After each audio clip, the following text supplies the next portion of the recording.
that is.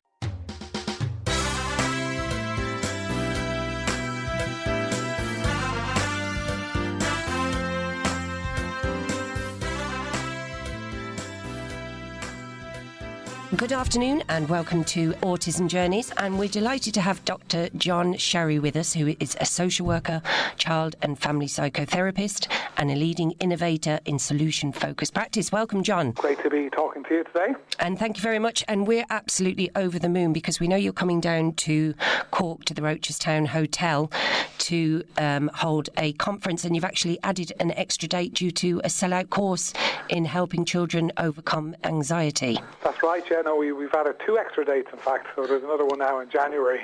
So there's lots of interest in it, so both the first ones have been sold out. Fantastic, and the extra date is Saturday the 13th of January 2018. That's right, yes. Brilliant. Now, we actually follow a blog here from a lady, Nicole Duggan, My Little Boy Blue, and she's got a 3-year-old boy. He's nonverbal and has autism, and she's actually dismayed that he's only 3 years of age and he's been diagnosed with anxiety. And would that be the youngest age that you'd heard of? Well, lots of children suffer from anxiety. It's a very, very common and prevalent problem, and that's often related to autism is a particular factor in that. Lots of children who have autism are also anxious, and sometimes children who have milder forms of autism, a lot of their autism overlaps very much with social anxiety, so they get very anxious in certain situations. So there's quite a lot of overlap between them. Like whether you get a diagnosis or not is in a way is a moot point, but lots of children do experience anxiety from very young ages.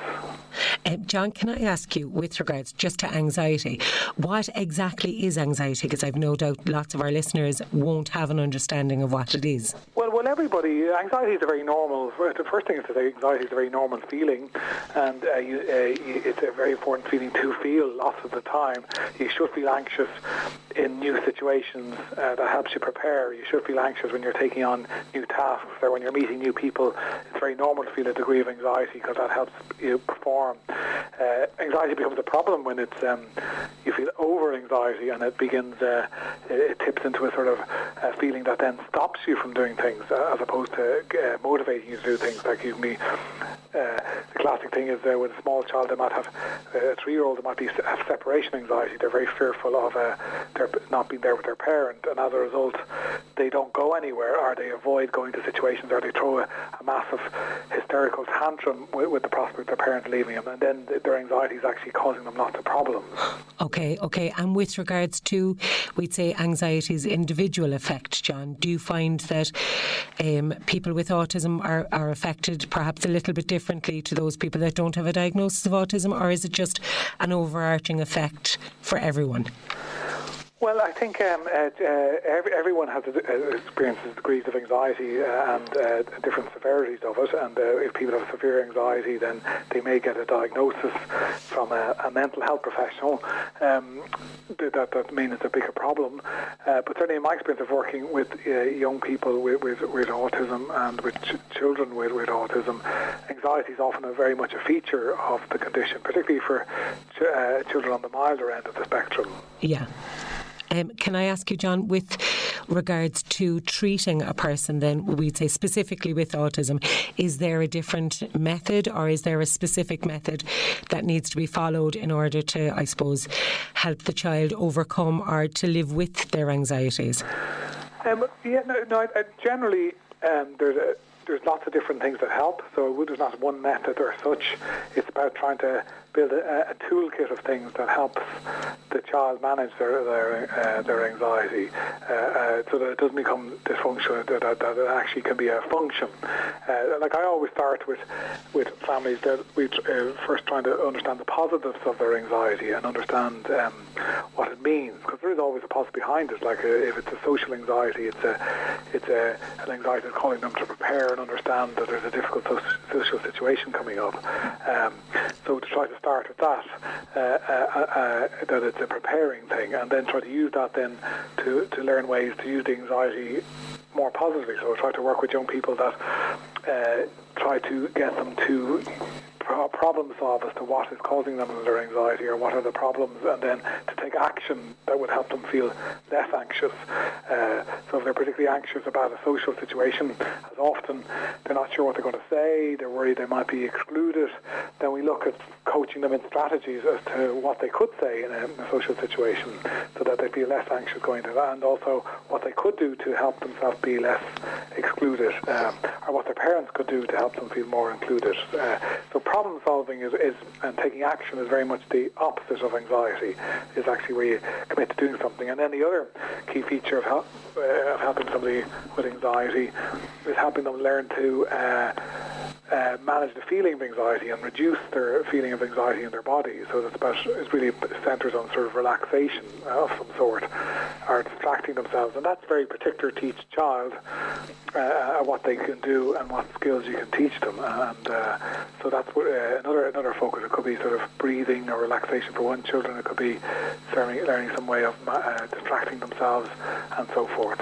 So, John, realistically, what you're saying is that obviously it's very individual, so to the child and their specific needs. But I suppose you're saying as well that anxiety management, like relaxation, deep breathing, whatever relaxation method works for the child, is something that all parents should really be looking at as a way in which to manage anxiety. Would I be right? Yes, and as I say, it is very particular to what works for one individual doesn't work for another.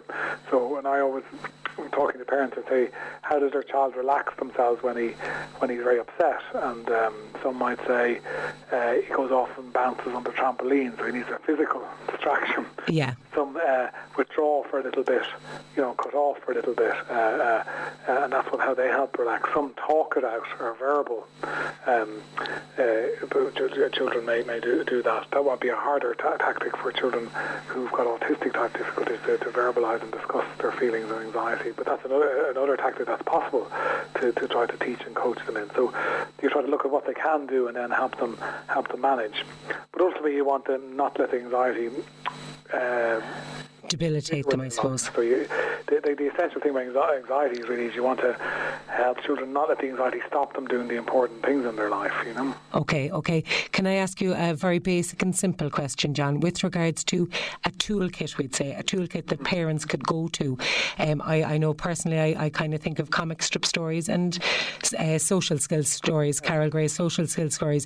Is there anything else that people can have in that toolkit? They're fantastic because they're visual, and that's often a strength for children with autism, if they can see the visual sequelae and what happens one after another, and that helps them then anticipate and manage a situation by knowing or telling a story of maybe a child going to a social situation, experiencing anxiety, wondering what's going to happen next. But then you can have resolution whereby they employ some strategies by who they talk to, or back off and talk to somebody else or something like that, or learn to read signals, and then they can resolve it. So social stories are excellent strategy. There's also things like I like doing with children is like a body map. So you try to get children you do like a big picture of their body and little colour in cartoon, get them to identify where they experience feelings in their body. Like when they get distressed, where do they experience it? Is it stiffness in the neck? Do they find their heart beating faster? Do they feel sweaty and so forth? So that helps them be aware of their anxiety affecting them and grounds them in their body, because most people with anxiety are sort of out of touch with their bodies, and so once you're grounded in your body, then you can learn to relax yourself, So it's almost like tying in those physical sensations with those emotional ones and kind of doubly reinforcing. Yeah, because if you make the connection, the mind-body connection, rather than saying, my heart is beating, and you think, that means I'm going to have a heart attack, and you panic. You interpret, that's just a little bit of anxiety, and you listen and notice it, and then as you listen and notice it, it actually de-escalates it. You have to see it as the anxiety goes away. Like the big secret to managing anxiety is that actually it passes. So if you just experience it, feel the fear and do it anyway, feel the anxiety, and then it passes. anxious, and then you just do the thing that still do the thing that you feel fearful about. Okay.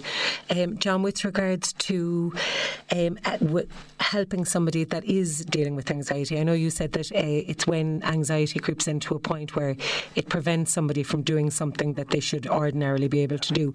Where can people go to, or who do they touch base with? Well, I think because as a parent, you find yourself dealing with your child's anxiety, and you're part of that process. So that you might be trying to encourage a child to go somewhere, and then they experience a peak of anxiety, and you're having to deal with that. So I think it is important as a parent that you reflect about how you do. Like what tends to happen when a child gets anxious is the parent can get anxious in return, and you can get a vicious cycle of the child anxiety and the parent anxious, and then that it escalates. So the parent anxiety can make things worse.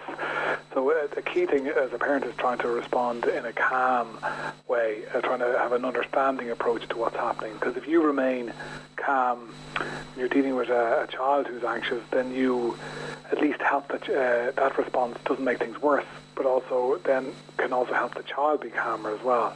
So that's your first principle, if you like. Okay.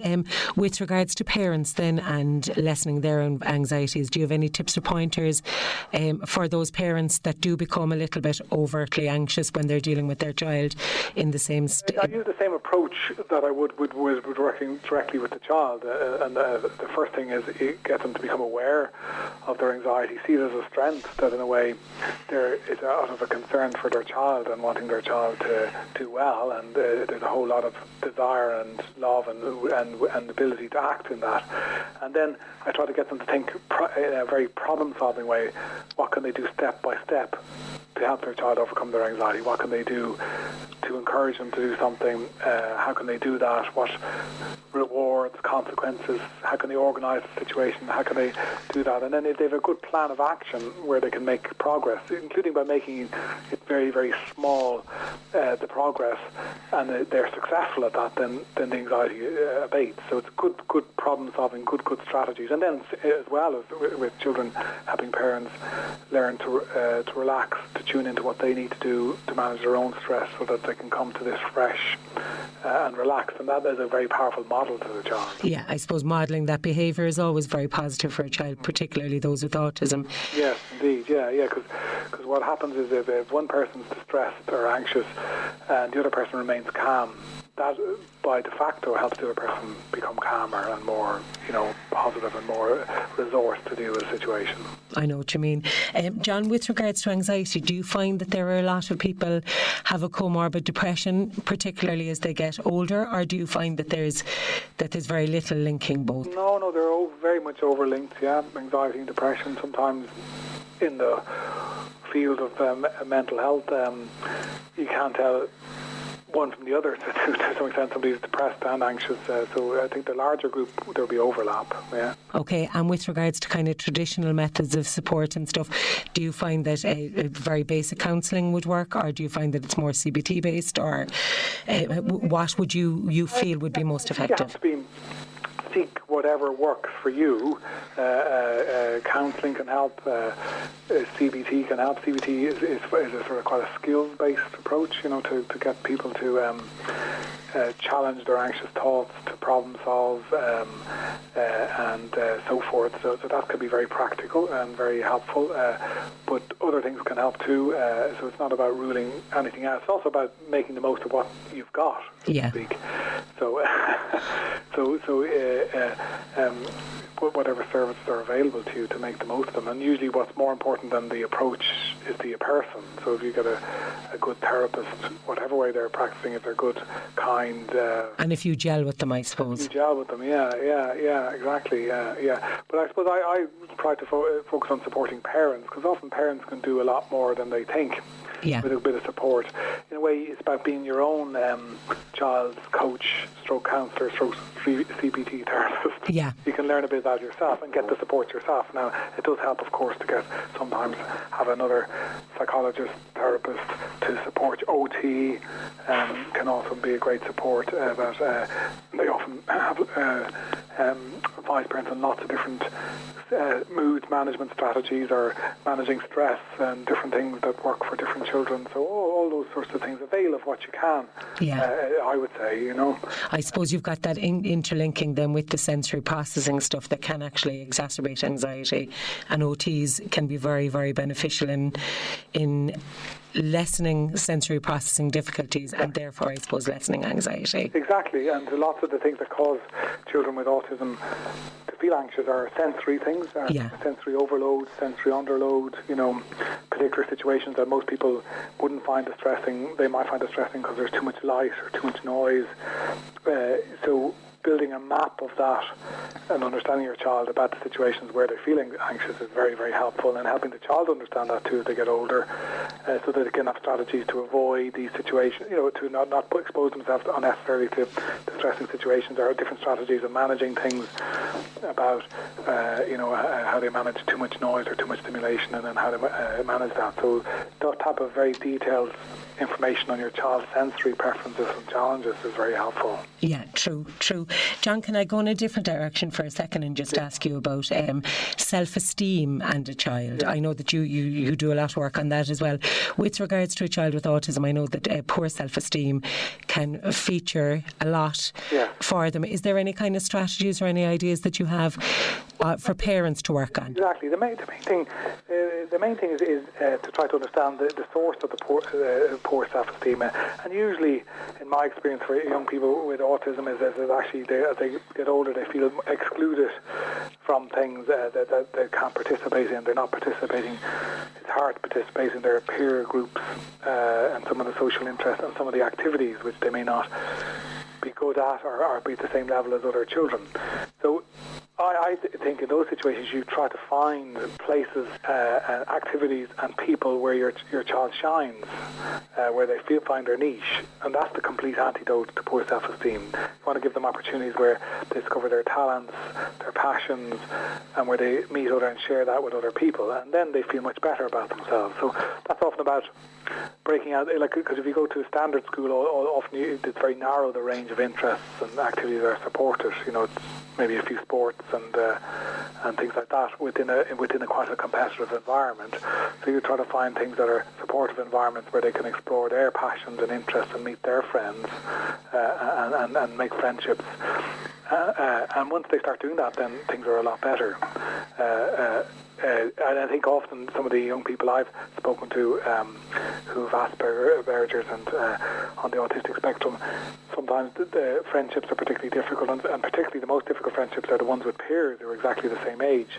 But often they find friendships that work much better for them with younger children or with older children or young people or young adults who they're bonded to by a shared interest, and those younger or older are more understanding and tolerant of how they're a little bit different. So you have to sort of think outside the box, I think, you know. Okay, I suppose looking at those special interest clubs like your Lego club or your chess club or whatever the case may be. Yeah. So they try to build on their special interests that they often have, but use them as opportunities for making a contribution, doing something very creative where they get lots of positive regard for that, where they meet friends, you know, because if they find that, then they start feeling confident, feeling better about themselves. So that's really the source of positive self-esteem and self-worth, is discovering your talents and passions, making connections with people around that, and being able to make a contribution.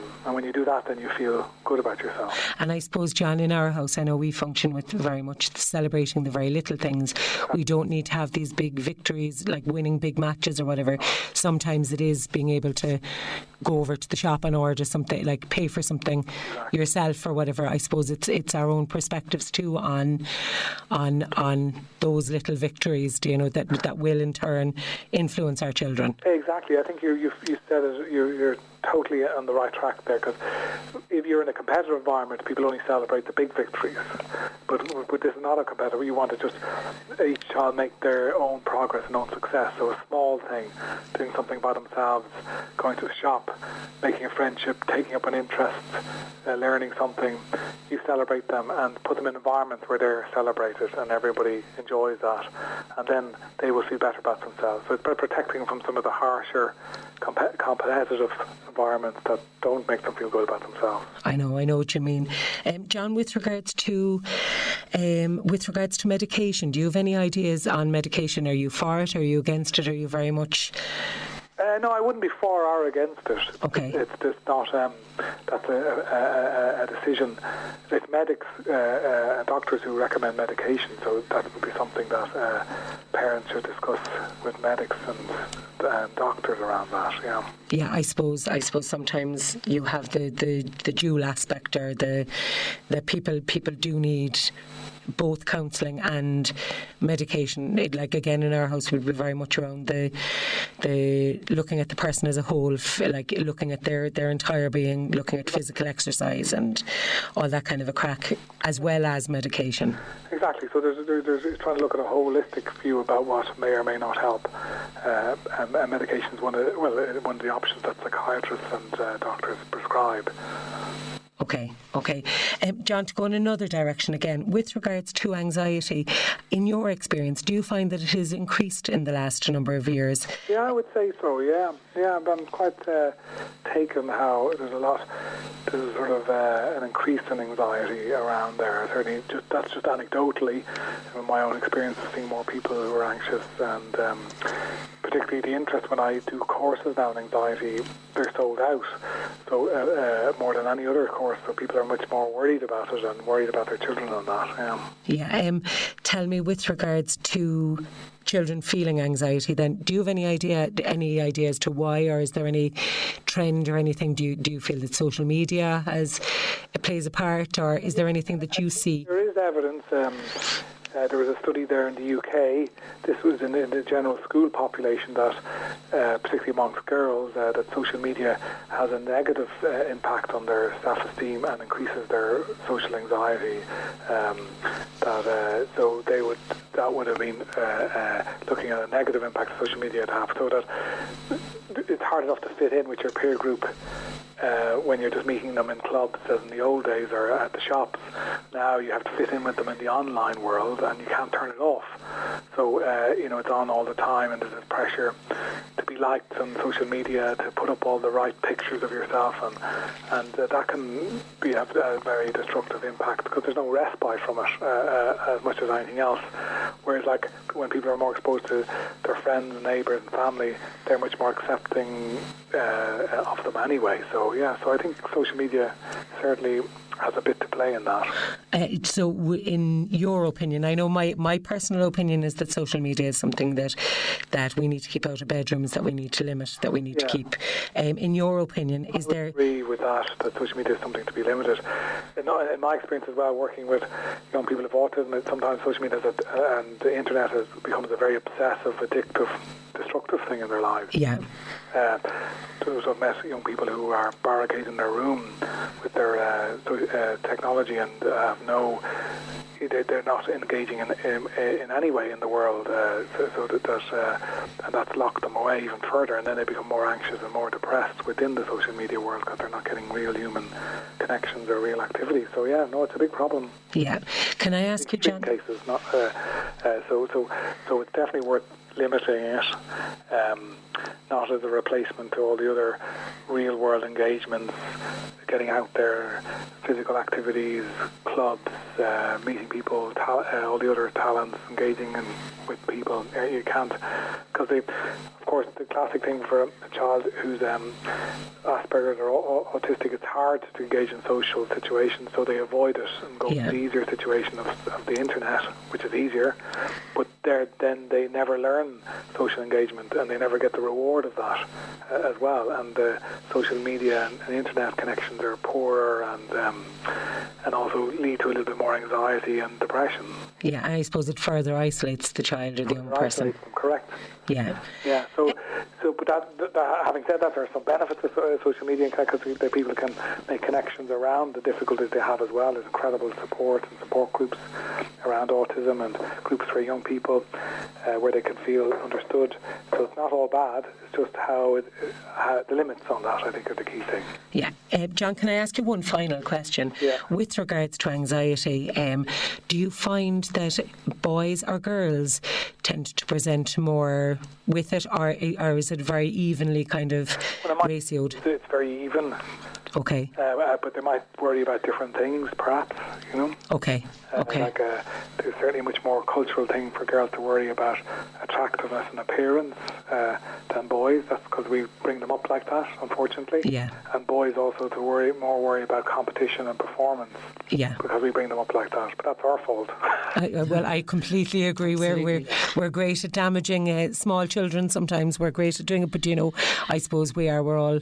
It's great to see that these workshops and stuff are happening, and that people are interested enough to try and make that change and to try and make the difference, I suppose, with their smallies. Exactly, and if you also say to your listeners, I have my website solutiontalk.ie, and I've made over 60 or 70 articles on anxiety there that people can download and look at. These are based on my Irish Times articles, so I've covered most of the topics there around that people might be worried about. And of course, people, if they have other questions, they can send them to me, and I can write an article in the Irish Times around that. I'm very interested in engaging people around that. Oh, that's fantastic. That I might have send in questions around, particularly around autism. I'll be very interested in writing some articles around that. You'll have a huge influx, John. You'll be sorry you've said that. I'm never sorry to get good questions. Listen, John, thank you very, very much for coming on the show today. Okay. And I will be at the latest additional date in January. I'll definitely make it my business to be at that. Okay. So I'll meet you then. Okay, thanks very, very much, John, for your time today. I am. Take care. Bye-bye.